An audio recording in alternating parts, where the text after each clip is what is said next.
Students, कैसे हो आप? हम पढ़ रहे हैं chapter improvement in food resources. तो हम देख रहे हैं टॉपिक क्रॉप प्रोडक्शन मैनेजमेंट। तो क्रॉप्स को हम कैसे प्रोड्यूस करते हैं। अब देखो, क्रॉप्स को हम प्रोड्यूस डिफरेंट पैटर्न्स से भी कर सकते हैं, जिसे हम कहते हैं क्रॉपिंग पैटर्न्स।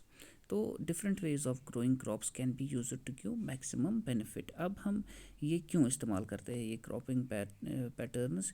क्योंकि जब हम मुख्तलिफ़ तरीक़ों से क्रॉप्स को ग्रो करेंगे तो उसकी वजह से हमें काफ़ी बेनिफिट्स मिल सकते हैं। अब देखो, सबसे पहले आती है मिक्सड क्रॉपिंग। तो मिक्सड क्रॉपिंग में हम क्या करते हैं, हम ग्रो करते हैं दो या दो से ज़्यादा, तीन चार, ठीक है, ऐसे ही क्रॉप साइमल्टेनियसली हम एक साथ इनको ग्रो करते हैं on the same piece of land. हम वीट और ग्राम को एक साथ उगाते हैं, या वीट और मस्टर्ड को एक साथ उगाते हैं, या ग्राउंड नट और सनफ्लावर को एक साथ उगाते हैं। तो इसकी वजह से क्या हो जाता है, इसकी वजह से रिस्क जो है वो रिड्यूस हो जाती है, और वो देती है कुछ इंश्योरेंस किसके लिए, against failure of one of the crops. यानी कि अगर आपने दो क्रॉप्स एक साथ उगाए, ग्राउंड नट और सनफ्लावर, अब अगर मिसाल के तौर पर सनफ्लावर क्रॉप नहीं उगेगा लेकिन ग्राउंड नट उगेगा ही उगेगा, तो इसकी वजह से आपको इंश्योरेंस मिलता है, आपको एश्योरिटी मिलती है कि एक ना एक क्रॉप उगेगा ही उगेगा। तो इसे हम कहते हैं मिक्सड क्रॉपिंग। फिर मिक्सड क्रॉपिंग के बाद क्या आता है, मिक्सड क्रॉपिंग के बाद आता है, एक सेकेंड, मिक्सड क्रॉपिंग के बाद आता है इंटर क्रॉपिंग। तो इंटर क्रॉपिंग में हम क्या करते हैं, इंटर क्रॉपिंग में हम ग्रो करते हैं दो या दो क्रॉप साइमल्टेनियसली। वहाँ पर भी हम दो या दो क्रॉप साइमल्टेनियसली ग्रो करते हैं मिक्सड क्रॉपिंग में। लेकिन फिर हम डिफरेंटली क्यों लिखते हैं, देखो क्या फ़र्क है मिक्सड क्रॉपिंग और इंटर क्रॉपिंग में।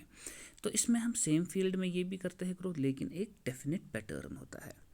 मिसाल के तौर पर कुछ रोज़ में हम एक प्लांट को रखेंगे, कुछ रोज़ में दूसरे को, ठीक है, ये रखा हमने एक यहाँ पर, फिर दूसरे क्रॉप को और दो रोज़ में, ठीक है, फिर और दो रोज़ में और एक क्रॉप को, या इसी क्रॉप को। तो हम क्या करते हैं, हम दो या दो से ज़्यादा क्रॉप्स को इसी एक ही फील्ड में ग्रो करते हैं, लेकिन साइमल्टेनियसली, लेकिन डेफिनेट पैटर्न। मिक्सड क्रॉपिंग में अब डेफिनेट पैटर्न नहीं होता है, यहाँ पर होता है इंटर क्रॉपिंग में एक डेफिनेट पैटर्न। तो कुछ रोज़ एक क्रॉप के हम alternatively with few rows of second crop. तो इसमें क्या करते हैं, इसमें मिसाल के तौर पर एक क्रॉप आपने एक दो रोज़ में किया, फिर दूसरा क्रॉप दूसरे रो, फिर से उस रो को, ठीक है, फिर से इसको हम और दूसरे रोज़ में इसको ग्रो करवाएंगे। तो ये एक डेफिनेट पैटर्न होता है। तो इन क्रॉप्स को हम सिलेक्ट करते हैं ताकि जो उनकी न्यूट्रिएंट रिक्वायरमेंट्स हो वो डिफरेंट हो, यानी कि न्यूट्रिएंट रिक्वायरमेंट जो इस क्रॉप की होगी वो डिफरेंट होगी इस क्रॉप से। किस लिए होनी चाहिए, इसकी वजह से क्या हो जाती है, मैक्सिमम यूटिलाइजेशन हो जाती है न्यूट्रिएंट्स की। यानी कि अगर ये एक किस्म का न्यूट्रिएंट, अगर ये नाइट्रोजन ले रहा है, ये फॉस्फोरस ले रहा है, तो एक तो यूटिलाइजेशन इनकी अच्छे से हो रही है, और इस वजह से क्या हो रहा है, इसकी वजह से पेस्ट्स या डिजीज़ इनमें स्प्रेड नहीं होते हैं सारे प्लांट्स में, ठीक है, belonging to one crop in a field.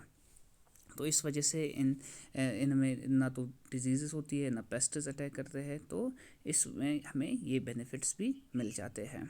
तो इसकी वजह से क्या आ जाता है, this way both crops can give better returns. तो हमें प्रोडक्टिविटी इससे बढ़ जाएगी जब हम ये तरीका इस्तेमाल करेंगे इंटर क्रॉपिंग। अब और एक तरीका आता है जिसे हम कहते हैं क्रॉप रोटेशन। एक तो मिक्सड फार्मिंग आई, फिर क्या आई, मिक्सड क्रॉपिंग आई, फिर इंटर क्रॉपिंग, अब क्रॉप रोटेशन। अब क्रॉप रोटेशन में क्या होता है, यहाँ पर हम क्रॉप्स को एक ही पीस ऑफ लैंड में on A pre planned succession में ग्रो करते हैं। पहले एक प्लांट को उगाया, फिर दूसरे को। देखो मिसाल के तौर पर जनवरी में हमने एक प्लांट उगाया, ठीक है, फिर उसको हार्वेस्ट किया मार्च में इसको हार्वेस्ट किया, फिर अप्रैल में और एक प्लांट उगाया, ठीक है, या क्रॉप उगाया, फिर इसको जून में किया हार्वेस्ट। तो इसी तरीके से ये क्या है, ये आप एक साथ नहीं उगा रहे हो, डिफरेंट टाइम्स पे उगा रहे हो, लेकिन एक ही ज़मीन पे, एक ही पीस ऑफ लैंड पे। तो depending upon the duration crop rotation is done for different crop combinations. तो इसमें हम डिफरेंट क्रॉप कॉम्बिनेशंस यूज़ करते हैं। मिसाल के तौर पर आपने राइस पहले उगाया जनवरी में, ठीक है, फिर उसके बाद आपने मई में मेज़ उगाया, ठीक है। तो इसी तरीके से हम ये रोटेट करते जाते हैं, ये मैं मिसाल दे रहा हूँ, ठीक है। द अवेलेबिलिटी ऑफ मॉइस्चर, अब हम देखते हैं कि मॉइस्चर या इरिगेशन फैसिलिटीज़ कितनी है, वो डिसाइड करती है कि चॉइस ऑफ क्रॉप कौन सा हम कल्टिवेट करेंगे जब हम एक क्रॉप को हार्वेस्ट करते हैं। यानी कि जब एक क्रॉप तैयार हो जाता है उसको फिर हार्वेस्ट करते हैं, तो उसके बाद हम और एक क्रॉप उगाते हैं। तो अगर हम ये क्रॉप रोटेशन प्रॉपरली कर ले तो देन 2 और 3 crops can B grown in a year with good harvest. तो पहले आपने मिसाल के तौर पर एक क्रॉप उगाया जनवरी में, निकाला उसको मार्च में, ठीक है, फिर अप्रैल में और निकाला इसको जून में, फिर जुलाई में और एक और निकाला इसको दिसंबर में। तो इस तरीके से आप 2 या 3 क्रॉप्स ईजिली आप ग्रो करवा सकते हो इसी एक फील्ड में, मगर रोटेशन के साथ, यानी कि पहले एक फिर दूसरा फिर तीसरा। तो ये था टॉपिक क्रॉपिंग पैटर्न्स का। कल हम इंशाल्लाह देखेंगे और एक टॉपिक क्रॉप प्रोटेक्शन मैनेजमेंट। तो अच्छे से पढ़ना।